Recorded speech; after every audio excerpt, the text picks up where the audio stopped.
Hello everyone, आप सभी का स्वागत है फिर से एक नए वीडियो के साथ। इस वीडियो में हम डिस्कस करने वाले हैं आरआरबी एनटीपीसी सीबीटी 2, जो कि हमारा हुआ था 15/6/2022 को। उसका हम डिस्कस करने वाले हैं लेवल 5 शिफ्ट 2 है ये, ठीक है। क्योंकि जो 12:45 पे है ये हमारी शिफ्ट 2 हुई थी। इससे पहले हम क्या क्या डिस्कस कर चुके हैं, 12 जून को जो हमारा लेवल 5 हुआ था, ठीक है। लेवल 5 की शिफ्ट हुई थी हमारी 12 जून को। दो शिफ्ट हुई थी, शिफ्ट 1 और शिफ्ट 2, उसको हम ऑलरेडी डिस्कस कर चुके हैं। उसके बाद जो लेवल 5 है वो हुआ था 15 जून को। तो 15 जून को ये 3 शिफ्टों में एग्जाम हुआ था, जिसकी शिफ्ट 1, शिफ्ट 2 और शिफ्ट 3। शिफ्ट 1 हम ऑलरेडी डिस्कस कर चुके हैं। अब हम ये वाली जो शिफ्ट 2 को डिस्कस कर रहे हैं, 15/6, आप देख सकते हैं यहाँ पे डेट, ये है लेवल 5। इसके बाद हम शिफ्ट 3 को डिस्कस करेंगे, देन उसके बाद हम लेवल 3 के पेपर सॉल्व करेंगे, देन उसके बाद लेवल 2।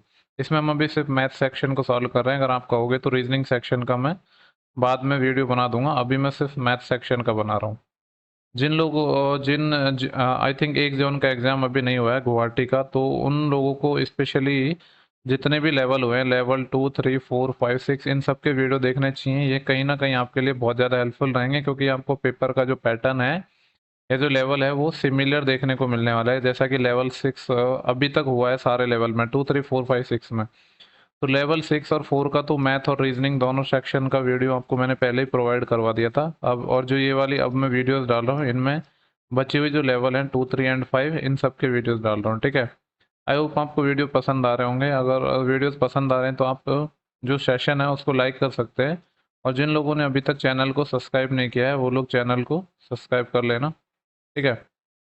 अगर आपको कुछ इम्प्रूवमेंट चाहिए या कोई चीज़ें समझ नहीं आ रही हैं, तो आप कमेंट बॉक्स में कमेंट करके बता सकते हैं। वहाँ से मैं पर्सनली सारे जो कमेंट हैं उनको देखता हूँ, ठीक है। तो बिना टाइम वेस्ट करे हम सीधा क्वेश्चंस पे आते हैं। देखो, क्वेश्चन नंबर पहला हमारा है, बोल रहा है कि एक पाइप है, एक टंकी को 12.5 घंटे में भर सकता है, और लेकिन टंकी के जो तली में क्या था, रिसाव था, जिसके कारण भरी हुई टंकी 17.5 घंटे में खाली हो जाती है। देखो, ये पाइप ए है जो भरने वाला है, 12.5 घंटे में भर सकता है, जिसको मैं लिख देता हूँ 25/2। और जो टंकी में तली में रिसाव था, जिसके कारण भरी हुई टंकी 17.5 में खाली हो जाती है, यानी बी मान लेता हूँ मैं, खाली करने वाला पाइप है जो 17.5 घंटे में खाली कर देता है, यानी 17×2 = 34 और 35/2 लिख देता हूँ। अब हमें इसका एलसीएम चाहिए, तो देखो क्या आएगा, 25 और 35 का एलसीएम लेना होगा ना। तो क्या आ जाएगा, 5×5 = 25, 5×7 = 35, और एक 5 चाहिए, एक 7 चाहिए, यानी 5×5 = 25 और 25×175, 175 एलसीएम आ जाएगा। ये 25 का कितना टाइम हो जाएगा, जब इसमें हम डिवाइड करेंगे तो ये 7 टाइम हो जाएगा, और 2 ऊपर चल जाएगा 14, और ये कितना टाइम जाएगा, 5 टाइम, और 2 ऊपर 10, ठीक है। ये इनकी एफिशिएंसी आ चुकी है। अब यहाँ से पूछ क्या रहा है, टंकी ये भरने के लिए पाइप को खोलने के 14 घंटे बाद रिसाव को बंद किया जाता है। देखो, ए और बी दोनों को हम खोलते हैं 14 आवर के लिए, तो ये 14 भर रहा है और ये 10 खाली कर रहा है, तो 1 आवर में सिर्फ 4 ही भर रहे हैं हम। और टंकी ये कितने, 14 आवर तक, तो कितने भर चुके हैं, 56 हम भर चुके हैं। आगे पूछ रहा है कि टंकी को भरने में लगने वाला कुल समय कितना होगा। तो देखो, 14 घंटे तो यहाँ से लग चुके हैं।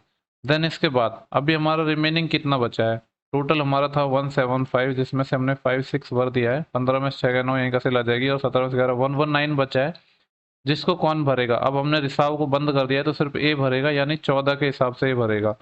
तो इसको हम काट लेते हैं, तो ये कितना कट जाएगा, 7 दूनी 14, और 7 एकम 7, बचे 4, 7 7 49, 17/2। 17/2 का मतलब है 8.5 आवर। एक मिनट देख लेता हूँ, इधर दिख तो रहा है ना, ठीक है। 8.5 आवर इसको और लग जाएंगे, यानी 14 घंटे तो पहले लग चुके थे, 8.5 आवर और लग जाएंगे। तो ये टोटल मिलकर कितने हो जाएंगे, 14 और 8, 22.5 आवर लग जाएंगे। यही पूछा था कि टोटल कितना टाइम लगेगा, तो 22.5 आवर लग जाएंगे। आई होप आपको क्वेश्चन समझ आया हो। नेक्स्ट क्वेश्चन है, बोल रहा है कोई एक स्फेयर है, गोला है, जिसका पृष्ठीय क्षेत्रफल है 38.5। आपको पता है गोले का पृष्ठीय क्षेत्रफल होता है 4πr²। पाई की मैं वैल्यू रख रहा हूँ 22/7, आर हमें नहीं पता है। ये गिवन है 38.5, ठीक है। इसको काटते हैं, देखो इसको पहले 11 से काट लेते हैं, 11 दूनी 22, 11 3 33, और 11 5 55, 3.5 है ना ये। तो यहाँ से देखो मैं क्या कर रहा हूँ, r² निकालना है, 3.5 को मैं लिख देता हूँ 7/2, ठीक है। ये वाला 7 इधर मल्टीप्लाई में चले जाएगा यहाँ पे, और जो ये 4 है ये डिवाइड में आ जाएगा।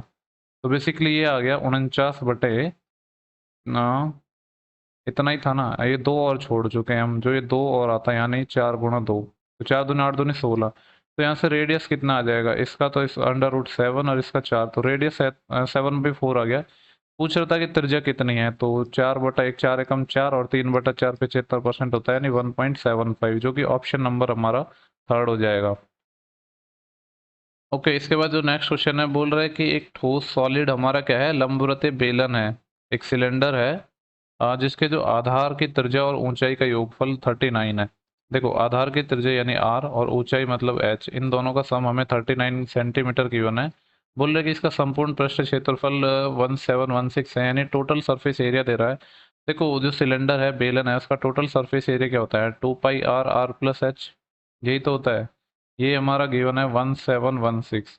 पूछा क्या है, बेलन का आयतन निकालना है। बेलन का आयतन होता है πr²h। वहाँ पे हमें आर और एच चाहिए, तो यहाँ पे हम वैल्यूज रख देते हैं। पाई की वैल्यू 22/7। आर तो हमें नहीं पता है, लेकिन एक टर्म पता है, वो क्या है, r+h, जो कितना है 39, तो यहाँ पे 39 रख देते हैं, बराबर है 1716। यहाँ से हम अब इसको थोड़ा सिंप्लीफाई करते हैं, तो देखते हैं कि क्या हमारा आता है। 22 से अगर मैं इसको काटूँ, तो देखो 13 से काट लेता हूँ, 13×3 = 39 और 13 एकम 13, बचेंगे कितने यहाँ से, 4, 41, 13×3 = 39, 2, 13×2 = 26। 22 से काटूंगा तो 22×6 = 132 होते हैं, और 2 से काटूंगा तो मैं 3 टाइम, और 3 से ये 3 भी चले जाएगा, यानी यहाँ से कुछ नहीं बचा है। जो नीचे वाला 7 है इधर चले जाएगा, यानी रेडियस 7 आ चुकी है। देखो, रेडियस 7 आ गई हमारी, तो हाइट कितनी हो जाएगी, दोनों का सम 39 था ना, जब ये रेडियस 7 है तो हाइट हमारी 32 हो जाएगी। तो रेडियस और हाइट आ चुकी है, तो हम यहाँ से इजीली क्या निकाल लेंगे, हमारा वॉल्यूम निकाल लेंगे सिलेंडर का। इसको मैं यहाँ पे निकाल रहा हूँ, पाई होता है 22/7 r², यानी 7×7, और h है हमारा 32। 7 से 7 चले जाएगा, 2 7 14, 4×2 8, यूनिट डिजिट 8 आएगा, 8 एक ही ऑप्शन में है, तो आपको ज़्यादा कुछ करना ही नहीं था, यूनिट डिजिट को लगा के आगे चले जाना था। लेकिन यहाँ पे मैं आपको पूरा सॉल्व करके बता देता हूँ, जिससे आपको कंफर्म हो जाएगा कि हमने सही आंसर निकाला है। देखो, 7×2 = 14, असेलाई 1, और 7×1 = 21, और 1 = 22। 224 को 22 से मल्टीप्लाई करना है, तो ये आएगा 22×4 = 88, 8 असील आएंगे, 22×2 = 44, 44 और 8 = 52, 5 असील, और 22×2 = 44, 44 और 5 = 49, 4928। ओके, इसके बाद नेक्स्ट क्वेश्चन है, बोल रहा है यदि किसी वृत्त का व्यास 16 है, देखो व्यास की बात कर रहा है, यानी डायमीटर 16 है, तो रेडियस हमारी 8 रही होगी। तो बोल रहे हैं वृत्त का क्षेत्रफल बताना है, तो वृत्त का क्षेत्रफल πr² होता है, जब r 8 है तो r का स्क्वायर 64 हो जाएगा, यानी तो 64 π m² आ जाएगा। ये तो बहुत आसान क्वेश्चन था। ओके, देखो नेक्स्ट क्वेश्चन है। क्वेश्चन क्या है, बोल रहे हैं कि 53 से शुरू होने वाले चार संख्याओं के समुच्चय को सबसे छोटे से सबसे बड़े क्रम में व्यवस्थित किया जाता है। यानी 53 से एक सेट हमारा स्टार्ट हो रहा है, और इसको हमें स्टार्ट करना है और इंक्रीजिंग ऑर्डर में लिखना है, यानी असेंडिंग ऑर्डर, आरोही क्रम में। तो बोल रहा है कि समुच्चय की जो माध्यिका है वो 56 है। माध्यिका यानी मीडियन। देखो, टोटल 4 टर्म है, तो मीडियन हमारी क्या होगी, जो हमारी टर्म होगी, कौन सी, सेकंड टर्म और थर्ड टर्म, उसका जो एवरेज होगा वही हमारी क्या हो जाएगी, मीडियन हो जाएगी। ठीक है, तो हम इसको ऑप्शन से बनाएंगे। तो पूछ रहा है कि निम्न में से कौन सा संभवतः यह समुच्चय होगा। देखो, असेंडिंग ऑर्डर में तो हमारे सारे ही हैं, तो उससे तो हमारी चीज़ें निकलेंगे नहीं। तो फिर हम क्या करेंगे, हम निकालेंगे मीडियन। तो मीडियन कितनी है हमारी, ये 56 गिवन है। इसका मतलब ये है कि जो सेकंड और थर्ड टर्म है, इसका जो सम कितना निकल के आएगा, 56×2 = 112 आना चाहिए। तो 9 और 6 15। देखो, ये तो होगा ही नहीं, यूनिट डिजिट भी 2 आ रहा है, 7×5 = 12। ये हो जाएगा 100, 112, ये पॉसिबल है, लेकिन अभी तीसरे को चेक करेंगे हम। 7 और 3 10, ये नहीं हो पाएगा। 7 और 1 8, ये भी नहीं हो पाएगा। तो ऑप्शन नंबर सिर्फ 2 ही पॉसिबल है। आई होप आपको क्लियर हो, आसान क्वेश्चन था। ओके, देखो नेक्स्ट क्वेश्चन है, बोल रहा है कि यहाँ पे HCF निकालना है। देखो, HCF क्या होता है, हाईएस्ट कॉमन फैक्टर, यानी इन तीनों में ऐसा देखना है कि हाईएस्ट क्या कॉमन है। तो देखो, नंबर्स 3 5 12 में तो कुछ कॉमन है नहीं। एक्स में बात करें तो यहाँ एक्स की पावर 2 है, यहाँ सिर्फ एक्स है, और यहाँ x² है, तो मैक्सिमम एक्स ही कॉमन आ पा रहा है। यहाँ y की पावर 1 है, यहाँ y की पावर 2 है, y की पावर 2 है, तो y का भी मैक्सिमम y की पावर 1 ही कॉमन आ रहा है। z में भी क्या आ गया, z कॉमन आ गया, तो HCF हो गया XYZ। ठीक है, तो देखो ये हमारा हाइट एंड डिस्टेंस का क्वेश्चन है। हो सकता है आप जो डेटा देख के थोड़ा बहुत इसको घबरा जाओ, लेकिन क्वेश्चन आसान है, इसमें ऐसा कुछ है नहीं। बोल रहा है कि किसी ऊर्ध्वाधर मीनार है जिसके शीर्ष पर मौजूद एक व्यक्ति है, वो एक समान चाल से चल रहा है। ठीक है, देखो मैं यहाँ पे जैसे एक मीनार मान लूँ कि ये एक मीनार है। मीनार के शीर्ष पर मौजूद एक व्यक्ति है। ठीक है, यहाँ पे एक व्यक्ति है, एक समान चाल से चलते हुए कार को अपनी ओर आते हुए देखता है। यानी यहाँ से मान लो एक कोई कार आ रही है, लेट्स से कि यहाँ पे एक कार है कोई, ये इस डायरेक्शन में आ रही है। ठीक है, इधर हमारी कार आ रही है, तो यहाँ पे ये बैठा व्यक्ति है ना, इस कार को ऑब्जर्व कर रहा है, और क्या हो रहा है कि यदि जो एंगल ऑफ डिप्रेशन है, अवनमन कोण है, 45 डिग्री से 60 डिग्री बदलने में 10 मिनट का समय लेता है। देखो 90 डिग्री की तरफ जितना आप बढ़ोगे ना, उतना एंगल बढ़ेगा। तो यहाँ पे दो एंगल की बात कर रहा है। इधर बड़ा वाला होगा हमारा इस साइड, यानी ये हो जाएगा हमारा 60 और ये हो जाएगा 45।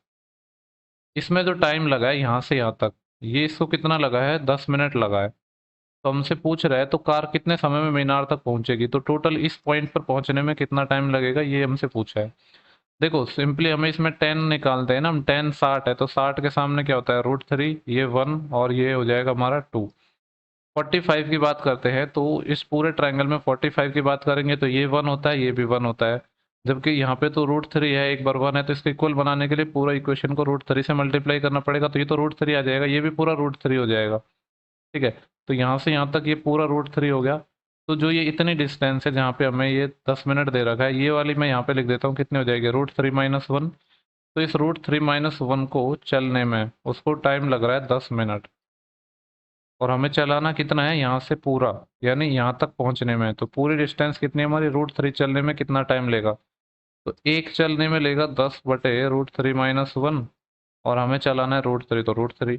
ठीक है, अब देखो √3 - 1 तो किसी में है नहीं, तो हम इसका रेशनलाइजेशन करेंगे और क्या करेंगे, √3 + 1 से गुणा कर देंगे, और √3 + 1 से ही क्या कर देंगे, भाग कर देंगे।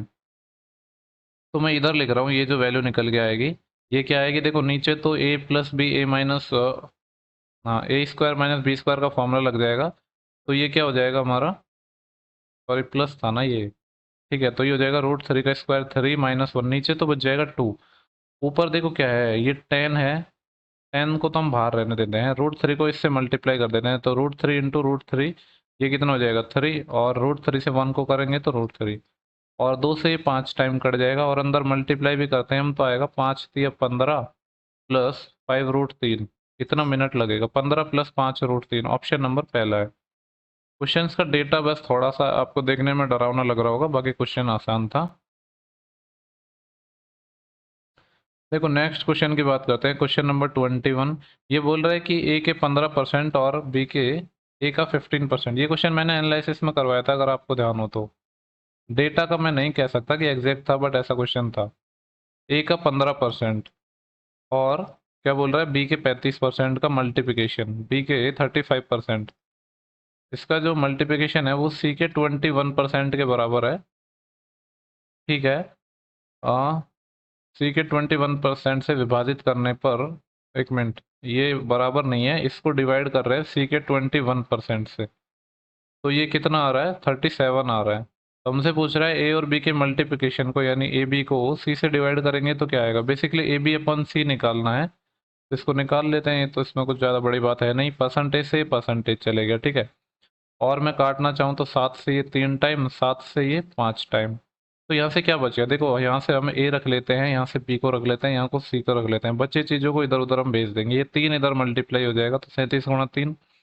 भाग लगेगा किसका, ये 15% का और 5 का। 5 को तो हम नॉर्मली रख देते हैं, ये 15% है, तो परसेंट को हम सॉल्व करेंगे तो 15% होता है 3/20, तो 20 हमारा ऊपर चले जाएगा, तो ये 3×20। इसको सॉल्व कर लो, जो आएगा वही हमारा आंसर हो जाएगा, 3 से 3, 5 से 4 टाइम। तो ये कितना हो गया, 4×7 = 28, सिलाई 2, 4×3 = 12 और 2 14, 148, जो कि ऑप्शन नंबर है 4। ओके, नेक्स्ट है, बोल रहा है कि संख्या ए है, संख्या बी की क्या है, 8 गुनी है। देखो संख्या ए की बात कर रहा है, वो बी का 8 टाइम है, अगर बी 1 हुआ तो ए क्या होगा, इसका 8 टाइम होगा, यानी 8 होगा। और संख्या बी है वो, तो पूछ रहा है कि जो संख्या बी है वो संख्या ए से कितना परसेंट कम है। देखो बी है वो कितना कम है, ए से 7 कम है, किससे, ए से, यानी 7/8 निकालना है, परसेंटेज में ये कितना होता है।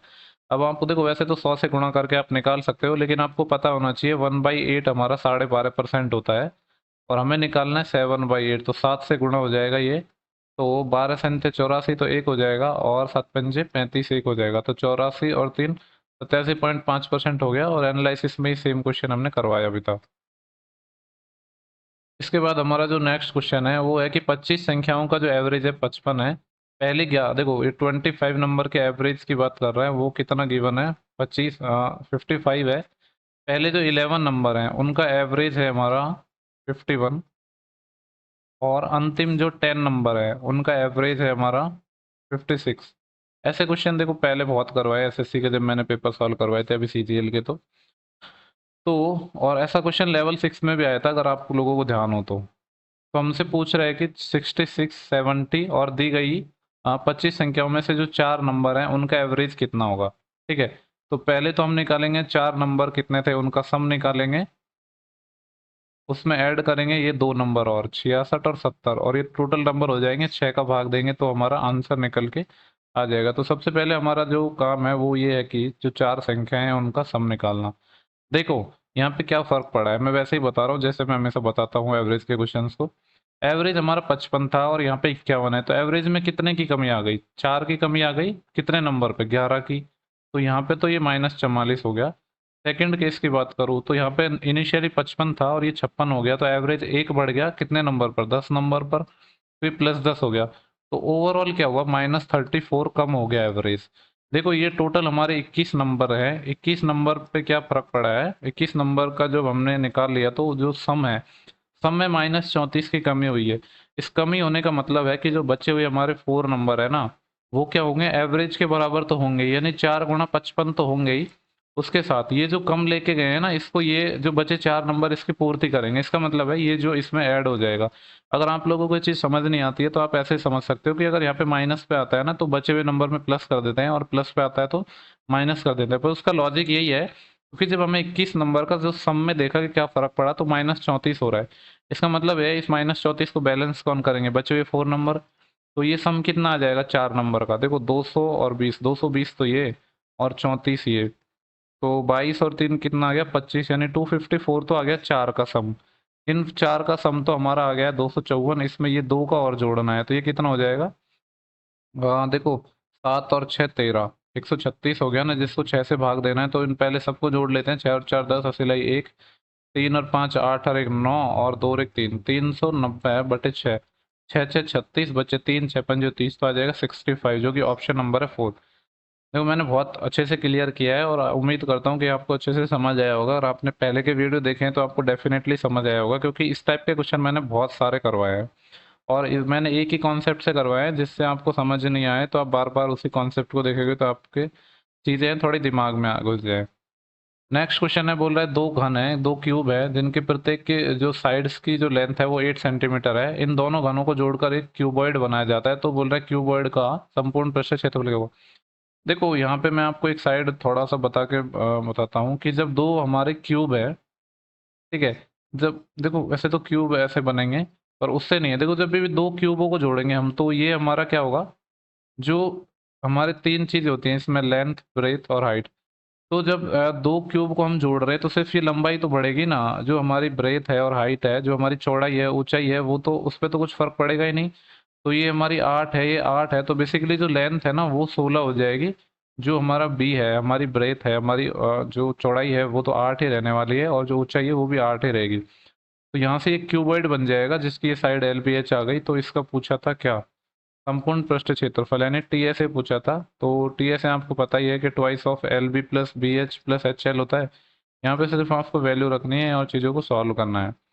तो एल बी हो गया 16 8 128, और 8 8 64, देन उसके बाद एच एल 16 8 128, 128 और 128 256, 256 और 4 260, 260 और 60, कितना हो गया ये 26 और 32 320, 320 हो गया ना। इसका 2 टाइम और है आगे, तो 32 दूनी 64 होते हैं, तो 640 सेंटीमीटर स्क्वायर इसका सही जवाब हो जाएगा।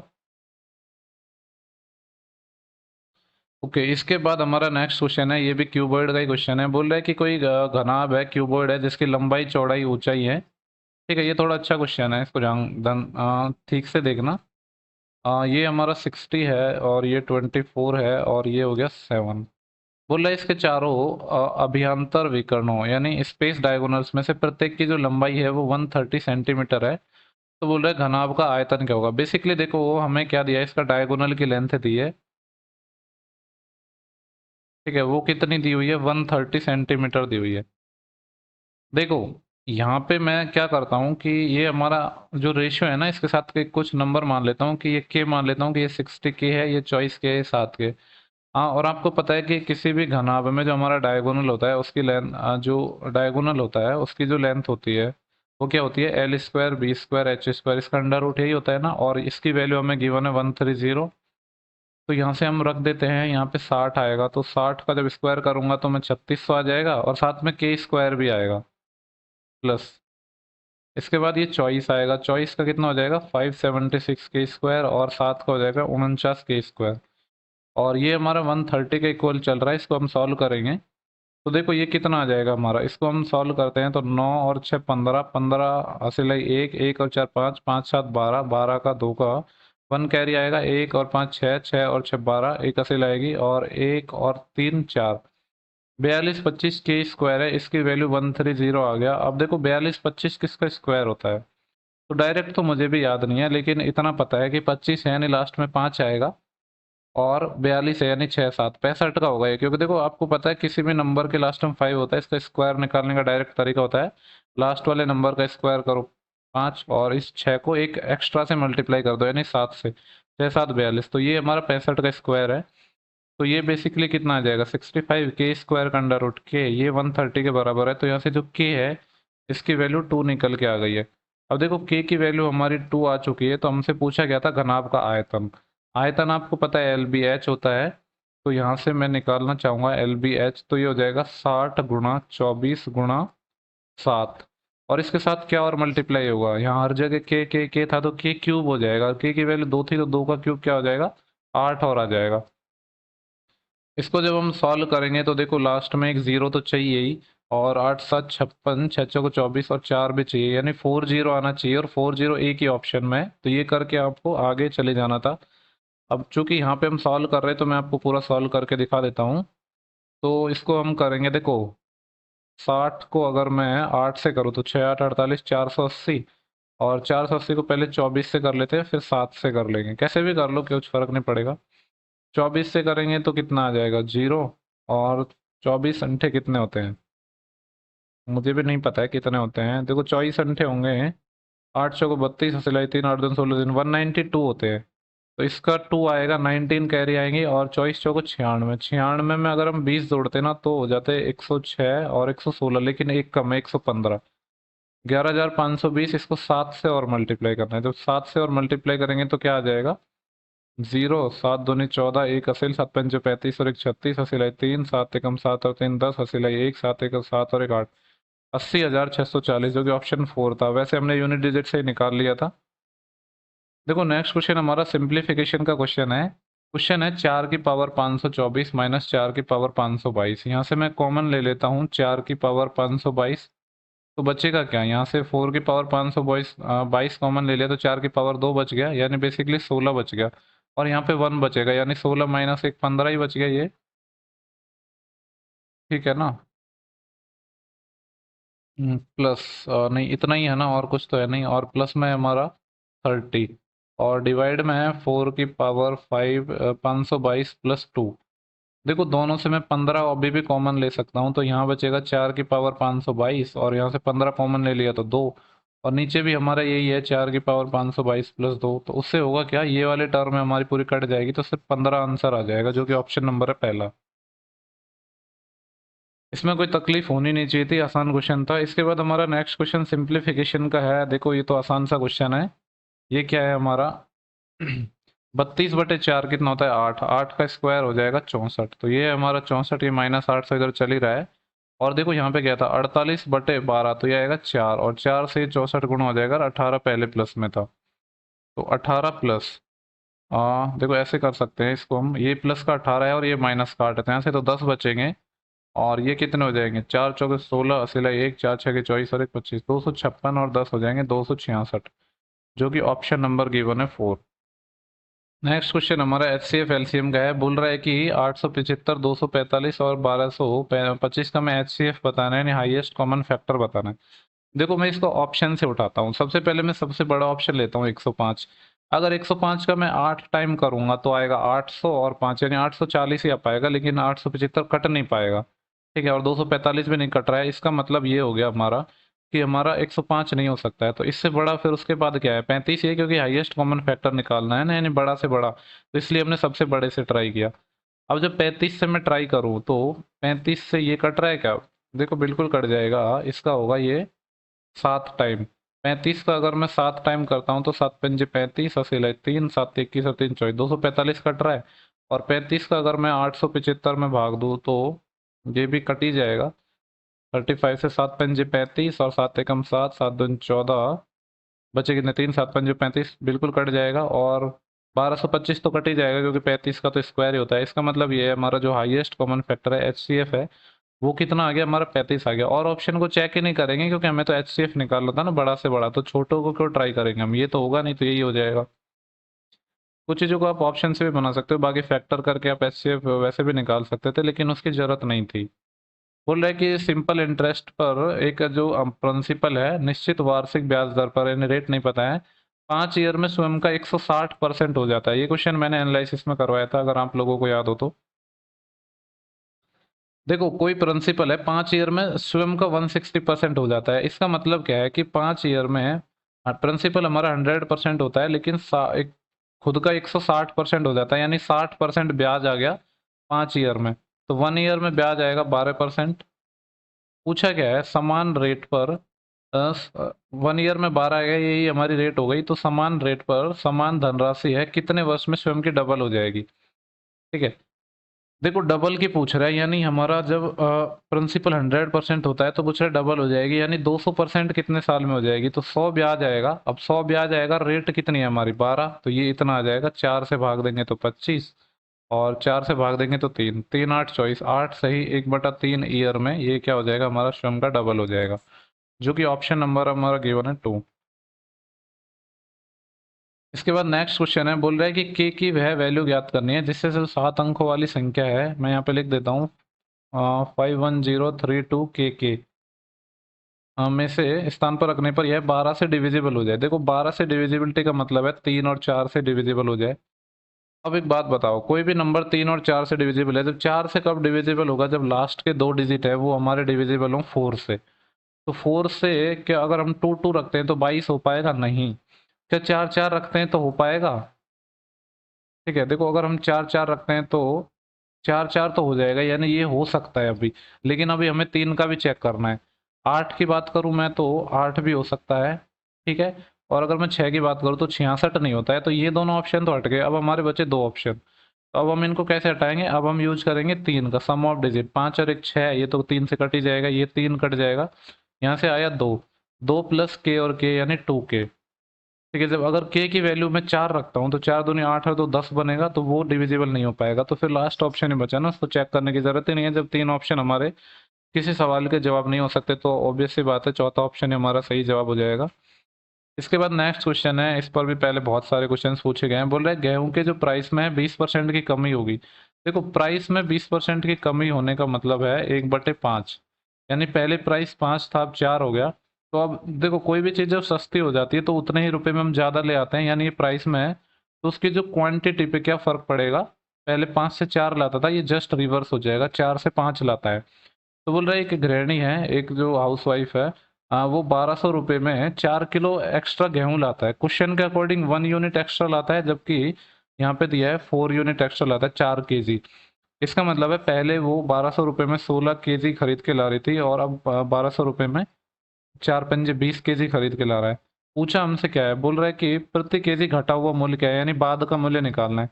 देखो यहाँ पे 20 किलो हम 1200 रुपये का खरीद के ला रहे हैं, तो यहाँ से 1 किलो का निकाल लेंगे ना, कितना हो जाएगा? 60 आ जाएगा। तो 60 रुपये पर केजी आ जाएगा, यही हमसे पूछा था।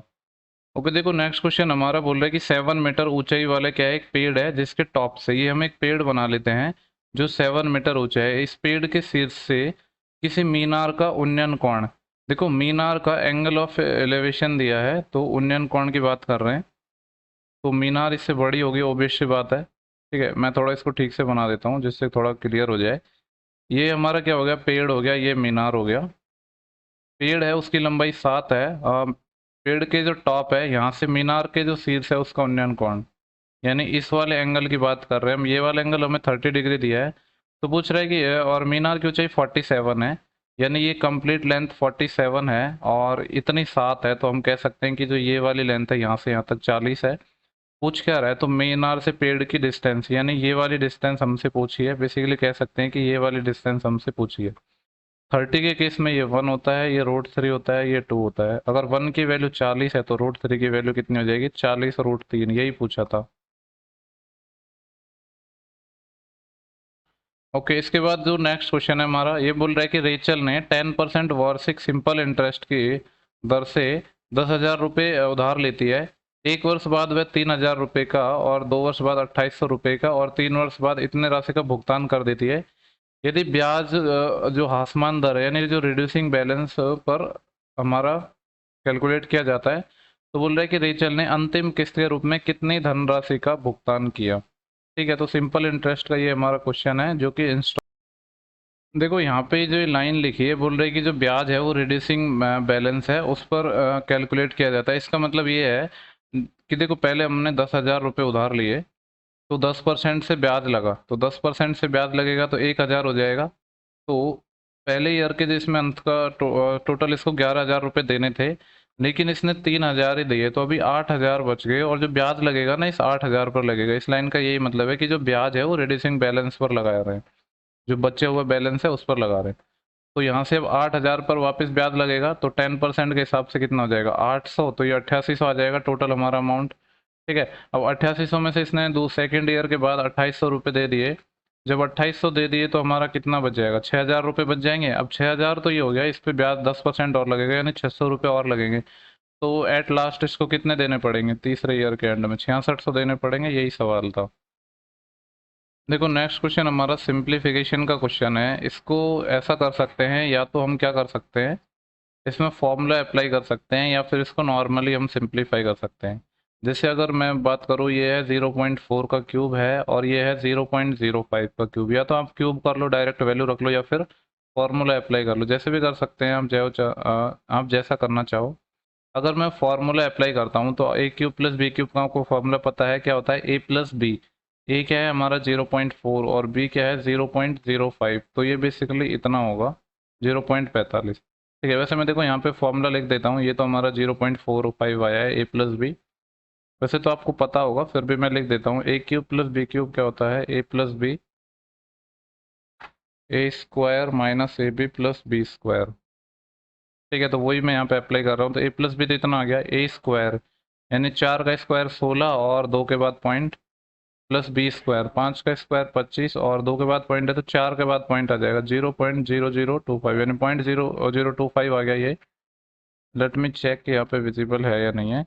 और फिर क्या आएगा हमारा, -ab वाली टर्म आएगी। तो देखो -ab वाली टर्म आएगी, यानी 4 को जब मैं 5 से मल्टीप्लाई करूंगा तो 20 आएगा।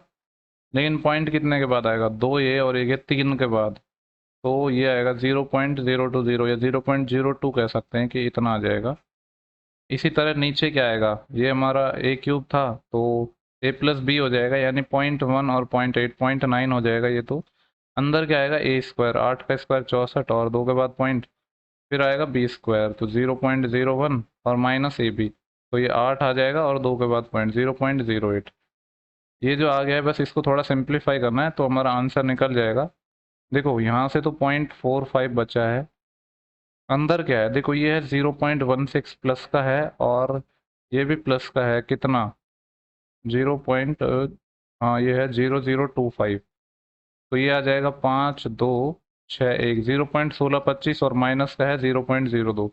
इसमें से माइनस करेंगे 0.02, इतना हम माइनस करेंगे इसमें से। तो 5, 2 में 0, 6 में 2 4, और 1 में 0 तो 1, जो 0.1425। ठीक है, तो ओवरऑल हमारा क्या बच गया, यहाँ से बच गया 0.1425, और यहाँ पे ये 0.9 चल रहा था, और ये कितना आ जाएगा देखो, 0.64 एक है, 0.1 है, 0.65 हो गया, और माइनस का हमें करना है 0.08। तो 15 - 8, 7, और 6 में 0.57 हो गया, तो ये आ गया 0.57। अब इसको सॉल्व करना है देखो। ठीक है, इस सबको मैं यहाँ से थोड़ा इरेज कर रहा हूँ, जिससे हमें थोड़ा सॉल्व करने के लिए स्पेस मिल जाए। देखो यहाँ पे क्या होगा, ऊपर पॉइंट है, 2 के बाद यह है, और 4 के बाद यह, यानी 6 के बाद पॉइंट है, तो नीचे 10 की पावर 6 से मल्टीप्लाई हो जाएगा, यानी 6 जीरो आ जाएंगे। यहाँ पे 2 और एक 3 के बाद पॉइंट है, 3 के बाद पॉइंट है ना, तो ऊपर 10 की पावर 3 हो जाएंगे, तो 3 से 3 कट जाएंगे, बेसिकली नीचे 3 जीरो बढ़ जाएंगे और सारे पॉइंट हट जाएंगे। तो इसको मैं ऐसे लिख देता हूँ, यहाँ पे 4 5 बचेगा, यहाँ पे 1425 बचेगा, और यहाँ पे क्या है हमारा 9 है, और यहाँ पे 57 है, 57 था ना ये, और कितने 3 जीरो और बढ़ जाएंगे ना, ये इतना आ जाएगा। इसको सॉल्व करना है अब हमें। 9 से मैं इसको काटूंगा तो 5 टाइम, 5 से मैं इसको काटूंगा तो 200 टाइम, 25 से ये 8 टाइम, और 25 छः की, नहीं 25 पंजे 125, बचेंगे कितने यहाँ से 17 और 175, 25 अंत 175, और इस 57 से 57 भी कट गया, सिर्फ बचा कितना है 1/8, 1/8 हो जाएगा। थोड़ी सी कैलकुलेशन थी सवाल में, बाकी तो इजी था। ओके, देखो नेक्स्ट क्वेश्चन है, बोल रहा है कि 500 रुपये, 720 और 900 रुपये पर केजी क्रेमुल वाली चाय है, 3 चाय है, जिनको 9 5 और 11 के रेशियो में क्या किया जाता है, मिक्स किया जाता है, और जो सेलर है वो 20% लाभ प्राप्त करना चाहता है, तो मिश्रित चाय का पर केजी जो विक्रय मूल्य है यानी सेलिंग प्राइस है वो निकालना है। देखो पहले तो हम इन तीनों का क्या निकालेंगे, सीपी निकालेंगे। तो या तो देखो डायरेक्ट भी कर सकते हैं, 500 किलो हमारी 500 रुपये पर केजी की चाय है, 9 रेशियो है, तो ऐसे कह सकते हैं कि 4500 की ये हो गई, और 720 के हिसाब से 5 ये है, तो 3500, और ये 3600 की ये हो गई। वैसे रेशियो है बट उससे कुछ फर्क नहीं पड़ेगा, यहाँ पे 900 के हिसाब से 11 है, 9900 की ये हो गई। तो टोटल कितने की हो गई, 0 0 9 और 6 15, 15 और 5 20, ऐसे लगे 2 2 और 9 11, 11 और 3 14, 14 और 4 18, 18,000 की हमारी ये चाय है, और इसको 20% लाभ पे बेचना चाहता है, यानी 18,000 का 20% कितना होता है 1/5। हाँ, यानी कितना हो जाएगा ये 3600 रुपये हो जाएगा, इतने लाभ पे बेचना चाहता है, यानी 1800 और 300 21,600 की बेचना चाहता है। और कितने यूनिट है ये टोटल, 11 और 9 20 और 5 25 यूनिट, तो यहाँ से पर केजी का प्राइस आ जाएगा, सेलिंग प्राइस। सॉल्व कर लेते हैं, 25 × 200, और बचेंगे कितने यहाँ से 16 160, 25 6 की 150, बचे 10 100, 25 4 864 रुपये पर केजी में बेचेगा, तो 20% लाभ हो जाएगा, यही पूछा था। देखो नेक्स्ट क्वेश्चन है, ये बोल रहा है कि चक्रवृद्धि ब्याज की दर पर निवेश कोई धनराशि है, 2 वर्ष बाद इतनी हो जाती है और 3 वर्ष बाद इतनी हो जाती है, तो हमसे पूछ रहा है कि जो सेम प्रिंसिपल है, सेम रेट पर 3 वर्ष बाद साधारण ब्याज कितना होगा। देखो कोई प्रिंसिपल था, 2 ईयर बाद सीआई के हिसाब से 19,360 हो गया, और इसके 1 साल बाद और ये हमारा 21,296 हो गया, तो यहाँ से रेट तो निकल ही जाएगी, क्योंकि यहाँ से तो ये हमारा सीआई में 2 ईयर के बाद एक तरीके से ये प्रिंसिपल हो जाता है ना। तो ब्याज कितना है, 21,296 में से माइनस करेंगे हम 19,360, 6 9 में 6 3, और 12 - 3 9, यहाँ का सेल बढ़ जाएगी, और ये आएगा 1936। देखो देख के ही समझ आ रहा है कि 1936 ब्याज है 19,360 पर, इसका मतलब है जो रेट है हमारी 10% आ गई। अब जब रेट हमारी 10% है, तो पूछ रहा है, क्या पूछ रहा है, सेम प्रिंसिपल पर 3 वर्ष का साधारण ब्याज, तो अभी हमें प्रिंसिपल निकालना पड़ेगा। देखो 10% के हिसाब से, सीआई के हिसाब से 2 साल का ब्याज कितना हो जाता है 21, 10 + 10 + 10 × 10/100, वही फॉर्मूला है ना हमारा, A+B + AB × 100, उससे हमारा 21% आ जाएगा। तो अमाउंट कितना हो गया 2 साल बाद, 121% हो गया। इस 121% की वैल्यू हमें गिवन है 19,360। तो यहाँ से पहले 100% निकालेंगे तो हमारा प्रिंसिपल निकल के आएगा, तो इसको हम काट लेते हैं, ये 11 से कट जाएगा 11 टाइम, और 11 एकम 11, बचे कितने 8 83, 11 7 77, 6 66, 11 से वापस काटेंगे, 11 एकम 11, 11 6 66, 160, और इसके साथ 2 जीरो और चिपका देंगे, तो ये 16,000 हमारा प्रिंसिपल आ गया। पूछ रहा है कि 3 वर्ष का ऐसा ही क्या होगा सेम रेट पर, तो 10% थी, तो 3 साल में 30% हो जाएगा, तो 16,000 का जब 30% निकालेंगे तो 16 तिया 4800, 4800 रुपये आ जाएगा, जो कि ऑप्शन नंबर गिवन है हमारा थर्ड। देखो नेक्स्ट क्वेश्चन है, बोल रहा है कि कोई कार है 45 किलोमीटर पर आवर से चलती है एक निश्चित डिस्टेंस, और उसी मार्ग पर वापस 36 किलोमीटर से आरंभ बिंदु पर वापस आती है, तो पूरी यात्रा के लिए उसकी एवरेज स्पीड क्या है। ठीक है, देखो ये तो आपने पढ़ा होगा कि जब सेम डिस्टेंस होती है, तो इस केस में क्या होती है, एवरेज स्पीड होती है हमारी 2xy/x+y। एक्स और वाई क्या है, हमारी स्पीड है। तो एक्स हमारा 45 है, और वाई हमारा 36 है, और x+y कितना हो जाएगा 45 और 36, 6 और 5 11, सिलाई 1 4 3 7, और 1 8 81 हो जाएगा। तो इसको सॉल्व करेंगे हम, तो 9 टाइम ये चले जाएगा, और 9 से 5 टाइम, और ये 9 से 4 टाइम, 5 चौके 20, 20 दूनी 40, 40 किलोमीटर पर आवर है हमारी, क्या आ जाएगी, एवरेज स्पीड आ जाएगी। यही पूछा था कि इसने एवरेज स्पीड क्या होगी। नेक्स्ट क्वेश्चन है, बोल रहा है कि जो ब्याज की गणना है एक निश्चित दर पर वार्षिक चक्रवृद्धि आधार पर की जाती है, यानी सीआई का है। 1250 रुपये का जो प्रिंसिपल है 2 वर्ष में प्राप्त होता है, 102 रुपये इसका ब्याज प्राप्त होता है। तो पूछ रहा है कि रेट कितनी होगी। देखो 1250 रुपये हमारा क्या है, प्रिंसिपल है। यहाँ से हम अमाउंट और प्रिंसिपल का रेशियो निकाल लेते हैं। अमाउंट कितना हो जाएगा हमारा, जब 1250 हमारा प्रिंसिपल है और इस पर 102 ब्याज है, तो 2, 5 और ये 1352, ये हमारा क्या हो गया, अमाउंट हो गया 2 साल बाद। और प्रिंसिपल तो हमारा है 1250। तो पहले इसका रेशियो लेंगे, फिर स्क्वायर रूट लेंगे, तो हमारी रेट निकल के आ जाएगी। वैसे ऑप्शन से भी बना सकते हो। देखो इसको अगर हम काटना चाहें तो किससे कटेगा, 2 से काट लेते हैं, 2 6 की 12, बचे 1, 15, 2 14, 2 6 की 12, 676, और ये 625। 2 साल का है तो इसका अगर 1/रूट लेंगे तो 2 साल में हम 1/2 लेते हैं, 3 साल में 1/3, 4 साल में 1/4। तो यहाँ से क्या आ जाएगा, ये 26 से 25। इसका मतलब क्या है, 25 हमारा प्रिंसिपल था, वो 1 साल में 26 हो गया, तो एक ब्याज आया किस पे, 25%, 25 पे। और 1/25 आपको पता है 4% होता है, 100 से मल्टीप्लाई करोगे तो आ जाएगा, बाकी डायरेक्ट पता होना चाहिए। नेक्स्ट जो हमारा सवाल है, बोल रहा है कि 70 के 45% और 110 के 35% का एवरेज। तो 70 का 45%, 45% होता है 9/20, प्लस 110 का 35%, तो 35/100, 5 7 35 और 20। इसका एवरेज यानी 2 से भाग और देंगे, तो इसको सॉल्व करना है। ये 0 से 0 चले जाएगा, 9 7 63/2, प्लस ये 0 से 0 चले जाएगा, 11 7 77/2, और इस पूरे में 2 का भाग और देना है। तो ये आ जाएगा 7 और 3 10, असेलाई 1, और 7 और 6 13 और 1 14, 140/2। तो 140/2 करेंगे तो 70 आ जाएगा, 70 में फिर इस 2 का और भाग लग रहा है, तो कितना आ जाएगा, 35। यही हमें सॉल्व करना था। नेक्स्ट क्वेश्चन हमारा बोल रहा है कि ए है एक कार्य का 87.5%। अब देखो 87.5% आपको पता होना चाहिए कितना होता है। ठीक है, मैं मान लेता हूँ कि आपको ये फ्रैक्शन याद नहीं है, ठीक है। तो हम क्या कर सकते हैं, आप ये तो कर सकते हो ना कि 100 में से जब आप 87.5 घटाओगे तो कितना आएगा, 12.5% आएगा। आएगा कि नहीं, और 12.5% आपको पता है कितना होता है, 1/8 होता है। जब 12.5% 1/8 होता है तो 87% कितना हो जाएगा, 8 - 1 7/8 हो जाएगा ना। क्योंकि 8 जो हमारी टोटल है उसमें से जब एक रेशियो हमारा इतना होता है, तो बाकी बचा हुआ कितना हो जाएगा, 7/8। तो ऐसे ही आपको पता होना चाहिए था, पर अगर आपको बड़ी चीज़ें नहीं पता है तो आप 100 में से माइनस करके भी निकाल सकते हो। तो यहाँ पे अब देखते हैं कि क्वेश्चन क्या था, कि जो ए है 87.5%, यानी 7/8 यूनिट काम को है वो 35 डेज में करता है। तो 7 × 5 = 35, 5 × 8 = 40, यानी ए है वो कंप्लीट कितने दिन में करेगा, 40 दिन में करेगा। और बी है उसी कार्य का 65%, 23.4 दिन में। ठीक है, बस देखो यहाँ पर डेटा थोड़ा सा कैलकुलेटिव दिया है। बी की बात कर रहे हैं, 65% को हम 65/100 लिखेंगे, 5 से गया 13 टाइम, 5 से गया 20 टाइम। इसको कर रहा है 23.4 दिन में, 23 ही था ना ये, 23.4 दिन में। तो काट लेते हैं, 13 एकम 13, बच्चे 10, 13 × 104, 1.8, इसका डबल करेंगे तो 36 आ जाएगा। यानी बी है कंप्लीट काम को करेगा, इधर 20 से मल्टीप्लाई करेंगे तो 36 आ जाएगा। इन दोनों का अगर मैं एलसीएम लूँ तो कितना आ जाएगा, 360 ही आ जाएगा। तो ये आ जाएगा 4 9 36, और 36 के 360, ये ए था ये बी था।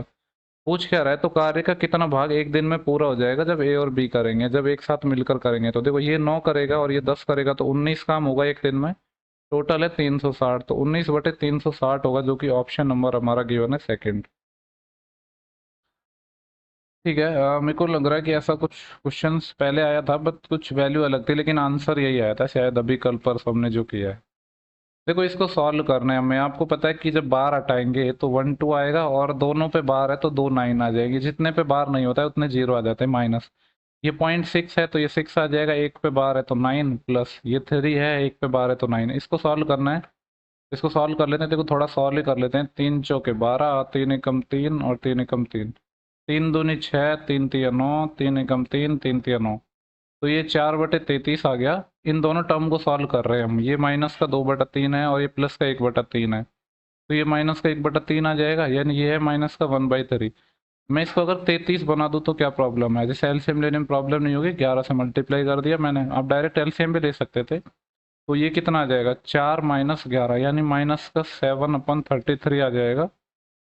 ये ऑप्शन नंबर है थर्ड। देखो नेक्स्ट क्वेश्चन है, ये हमने एनालिसिस में करवाया था, आपको याद हो तो। Sec theta minus tan theta 2.5 है। ठीक है, मैंने आपको वहाँ पे बताया भी था कि sec square theta minus tan square theta 1 होता है। तो यहाँ से अगर इसमें A square minus B square का फॉर्मूला लगाते हैं हम, तो एक आएगा sec theta minus tan theta, दूसरा आएगा sec theta plus tan theta. वो 1 है तो एक को डिवाइड में भेज देंगे, तो sec theta plus tan theta, यानी बेसिकली मतलब ये है कि sec theta minus tan theta जितना भी होता है उसका रिवर्स हो जाता है sec theta plus tan theta. ऐसे ही कॉसेक माइनस कॉट में भी होता है। तो जब sec theta minus tan theta हमारा 2.5 है, 2.5 को मैं लिख दूँ 5/2। ठीक है, तो आपको कोई प्रॉब्लम नहीं है ना उससे, तो क्योंकि 5/2 भी तो 2.5 होता है। तो इसको मैं लिख रहा हूँ 5/2। तो यहाँ से sec theta plus tan theta कितना आ जाएगा, sec theta plus tan theta, ये इसका उल्टा हो जाएगा। अभी तो मैंने बताया कि ये उल्टा हो जाता है, ये 2/5। सेक थीटा निकालना है ना, तो सेक थीटा के लिए क्या करेंगे, दोनों को जोड़ेंगे तो टेन से टेन कट जाएगा, 2 सेक थीटा आएगा। और यहाँ पे तो ये 5/2 है और यहाँ पे 2/5 है। एलसीएम लेंगे तो कितना आ जाएगा, 10, 10 में 2 का भाग दिया 5 टाइम, 5 5 25 प्लस 10 में 5 का भाग दिया 2 टाइम 4, तो 25 और 4 कितना आ गया, 29/20 आ गया। हमें तो सेक थीटा चाहिए ना, तो सेक थीटा कितना आ जाएगा, 2 का भी भाग लग जाएगा तो 29 बटे यहाँ पे हो जाएगा, ये 20 से गुणा हो जाएगा ना तो 40 हो जाएगा। तो ये आना चाहिए। अब चूंकि ये डायरेक्ट तो दिया नहीं है, तो एक सेकेंड, दुपंजे 10 और 5 5 25, 10 में 5 का भाग दूंगा, दोनों 29/10 आया था ना, तो 29/20 आएगा ये। 29/20 कितना हो जाएगा, देखो जीरो का तो यहाँ पे लग जाएगा 2.9, और 2.9 का आधा करेंगे तो 2 एकम 2, 2 चौकाट 2 पंजे 10, 1.45 आ जाएगा। वो 20 नहीं 10 था यहाँ पे। देखो नेक्स्ट क्वेश्चन है, बोल रहा है कि 12 सेंटीमीटर रेडियस वाला और ओ सेंटर वाला एक वृत्त है जिसके अंदर एक समबाहु त्रिभुज बना हुआ है। ये एक सर्कल हो गया। ठीक है, इसको थोड़ा ठीक से बना लेते हैं कि ये हमारा एक सर्कल, अरे यार, ये हमारा एक सर्कल हो गया जिसके अंदर हम एक समबाहु त्रिभुज बना रहे हैं, इक्विलेटरल ट्रायंगल बना रहे हैं। मैंने नाम भी दिया हुआ है ABC। जिसकी रेडियस है, यानी जो सर्कल की रेडियस है ना R, वो 12 गिवन है। ठीक है, स्मॉल आर या कैपिटल आर कुछ भी मान लो, वैसे तो कैपिटल आर लिखते हैं हम, सरकम रेडियस होगी ये परित्रिज्या। तो बोले त्रिभुज ABC की प्रत्येक भुजा की लंबाई निकालनी है। देखो आपको डायरेक्ट याद होना चाहिए, इक्विलेटरल ट्रायंगल समबाहु त्रिभुज में ये हमारी परित्रिज्या है, तो R बराबर क्या होता है, A/√3। परित्रिज्या सरकम रेडियस, और इन रेडियस स्मॉल r होती है हमारी A/2√3। इक्विलेटरल ट्रायंगल के लिए आपको डायरेक्ट याद होना चाहिए। तो यहाँ से r जो वृत्त की जो त्रिज्या है वो तो हमें गिवन है 12, बराबर A/√3, √3 ये हो गया। तो यहाँ से साइड निकल जाएगी ना इसकी, जो हमारा इक्विलेटरल ट्रायंगल है समबाहु त्रिभुज है, 12√3, यही हमसे पूछा था। ठीक है, तो 12√3 हो जाएगी। ये रिजल्ट आपको डायरेक्ट याद है तो आप आसानी से कर सकते हो। बाकी ऐसा भी नहीं है कि आप इसको कर नहीं पाओगे। ठीक है, और भी इसके काफ़ी सारे तरीके हैं, बट आप ये याद रख लो तो ज़्यादा बढ़िया है। देखो sec square 37 minus tan square 37, ये तो 1 ही हो जाएगा। अभी इससे पहले प्रॉपर्टी बताई ना मैंने, sec square theta minus tan square theta 1 होता है। नेक्स्ट क्वेश्चन है, देखो बोल रहा है कि 2 सेंटीमीटर भुजा वाली 48 वर्गाकार प्लेटों को आयत के रूप में इस प्रकार व्यवस्थित किया जाता है कि इसकी भुजाओं का अनुपात है वो 3:4 है। देखो ये इस प्लेट्स को ऐसे बना रहे हैं, इसका साइड्स का रेशियो है वो 3:4 है। मान लेते हैं कि 4 ये है और 3 ये है। ठीक है, तो इसका एरिया कितना होगा, ये होगा 12x²। ये किसके बराबर आएगा, देखो 2 सेंटीमीटर की हमारी साइड है वर्गाकार, तो इसका एरिया जो वर्गाकार जो हमारी प्लेट है उन टोटल के बराबर हो जाएगा। तो एक वर्गाकार टाइल का कितना हो जाएगा, 4, 2 का स्क्वायर 4 और टोटल 48 है, तो 4 × 48। ये जब हम इसके अंदर ही तो बिछाएंगे तो ये रेक्टेंगल के एरिया के भी बराबर हो जाएंगे, यानी ये 4 × 48 के बराबर हो जाएंगे। तो यहाँ से हम निकालेंगे सबसे पहले x, तो 12 चौके 48, 4 चौके 16, तो x हमारा 4 आ गया। तो पूछ रहा है इसकी भुजाओं, क्या पूछ रहा है, इसका परिमाप। परिमाप हो जाएगा ट्वाइस ऑफ L+B, यानी 4 और 3 7x। तो बेसिकली 14x की वैल्यू निकालनी है। जब x हमारा 4 आ गया तो 14 चौको 56 आ जाएगा, जो कि ऑप्शन नंबर 2 गिवन है। देखो नेक्स्ट क्वेश्चन है हमारा, बोल रहा है कि अपने सामान्य चाल की 7/8 से चलते हुए और अंश है 35 किलोमीटर की दूरी 50 मिनट में तय करता है, तो इसकी जो नॉर्मल स्पीड है वो क्या होगी। देखो नॉर्मल स्पीड हम मान लेते हैं कि इसकी 8x है, लेकिन यहाँ पे कितना चल रहा है, इसका 7/8 से चल रहा है, यानी 7x से चल रहा है, ये स्पीड होगी। डिस्टेंस कितनी है, 35। टाइम लग रहा है 50 मिनट। ठीक है, मिनट को मैं आवर में बदलूंगा तो 60 से भाग दे दूंगा, क्योंकि जो सारा डेटा है वो किलोमीटर पर आवर में चाहिए हमें। तो 0 से 0 और 5 7 35, 7 6 की 42, ये 42 आ गया, और ये 7 से 6 टाइम कट जाएगा तो x हमारा 6 आ गया। x 6 आने का मतलब है कि जो इसकी इनिशियल स्पीड थी वो 8 6 की 48 हो जाएगी। यही पूछा था कि इसकी जो नॉर्मल स्पीड है वो क्या होगी, तो 48 हो जाएगी। देखो नेक्स्ट क्वेश्चन है, बोल रहा है कि 8% लाभ और 13% लाभ पर हमने दो वस्तु बेच दी। नहीं, एक 8% लाभ पर बेचे। देखो सीपी जैसे कि 100 होता है हमारा, 100% या आप 100 ही मान लो। तो पहली वस्तु को क्या बोल रहा है, ये 8% लाभ पर बेच दिया, यानी 108 में बेच दिया। और दूसरी वस्तु को 13% के लॉस पे बेच दिया, यानी एक को तो हमने इतने में बेच दिया, दूसरे को 13% लॉस यानी 87 में बेच दिया। तो दोनों के जो एसपीज का डिफरेंस है वो 115.50 है। यहाँ दोनों का डिफरेंस कितना होगा, 13 और 8 कितना होगा, 21 यूनिट की वैल्यू है 115.50। और आपको याद हो ना, ये सेम क्वेश्चन हमने एनालिसिस में करवाया था एग्जैक्ट डेटा के साथ, 550 जिसका आंसर आया था। यहाँ से हम क्या निकालेंगे, वस्तु का सीपी निकालना है। तो देखो पहले तो हम एक यूनिट की वैल्यू निकाल लेते हैं, 7 से इसको 3 टाइम काट देते हैं, और 7 एकम 7 बचेंगे, 4 45, 7 6 की 42, 3 35, 7 पंजे 35, 16.5। 3 से भी काट ही लेते हैं, 3 पंजे 15, हाँ बचे एक, 3 पंजे 15, एक यूनिट की वैल्यू 5.5 आ गई। तो 100 से गुणा करेंगे तो 100 यूनिट की वैल्यू आ जाएगी, जो कि कितनी हो जाएगी, 550। यही पूछ रहा था कि वस्तु का क्रय मूल्य क्या था, सीपी क्या था, तो 550 था। ओके, देखो लास्ट क्वेश्चन है, ये हमारा डीआई का क्वेश्चन है। हो सकता है आपको विजिबल ना हो, तो मैं आपको डेटा बता दूंगा। यहाँ पे देखो पूछा क्या है कि 2016 और 20 में कुल मिलाकर आयात किए गए सौंदर्य प्रसाधनों की संख्या, और 18 और 20 में कुल मिलाकर आयात किए गए खिलौनों की संख्या क्या है। देखो 16 और 20 में सौंदर्य प्रसाधन यानी जो कॉस्मेटिक्स हैं, 16 और 20 में, 16 का डाटा हमारा ये है, 20 का ये है। तो मैं यहाँ पे लिख देता हूँ 2016 में और 2020 में जो कॉस्मेटिक्स है, ठीक है, उसका हमारा जो डेटा है वो कितना है, कॉस्मेटिक वाला है ये वाला कलर हमारा। तो ये हो जाएगा यहाँ पे, इसके करस्पॉन्डिंग ये 35 है, और 20 में ये वाला कितना है, ये है 25। तो ये हो जाएगा 35 और 5 40 और 20 60 हो जाएगा।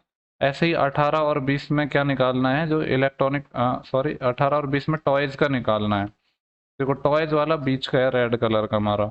18 और 20 की बात कर रहे हैं ना, तो 18 में ये हमारा डेटा है 25, और 20 में बात करें तो ये वाला डेटा हमारा 20 है। तो 25 20 45 हो गया। हमसे इनका रेशियो पूछा था, 60:45। तो ये हो जाएगा 15 तो ये 45 और 15 चौके 60, 4:3 आ जाएगा, जो कि ऑप्शन नंबर है 4। ठीक है, तो ये शिफ्ट के सारे सवाल हो चुके हैं। तो देखो अब तक हम जो, हमारा 12 जून है, आपको पता है कि 12 जून को लेवल 5 का एग्ज़ाम हुआ था। इसके शिफ्ट फर्स्ट को कंप्लीट कर चुके हैं, शिफ्ट सेकंड को भी कंप्लीट कर चुके हैं। उसके बाद जो लेवल 5 का एग्ज़ाम है वो 15 जून को हुआ था, और 15 जून में हम शिफ्ट 1 को कंप्लीट कर चुके हैं, शिफ्ट 2 ये हम डिस्कस कर चुके हैं, सिर्फ एक शिफ्ट बची इसकी, शिफ्ट 3। इसके बाद हम लेवल 3 और लेवल 2 को सॉल्व करेंगे। ठीक है, तो इस वीडियो में इतना ही था। आई होप कि आपको वीडियो हेल्पफुल लगा हो, और जिन लोगों ने चैनल को सब्सक्राइब नहीं किया है वो लोग चैनल को फटाफट से सब्सक्राइब कर लेना। मिलते हैं नेक्स्ट वीडियो में जल्दी, तब तक के लिए आप पढ़ते रहिए। Thank you for watching, have a good day.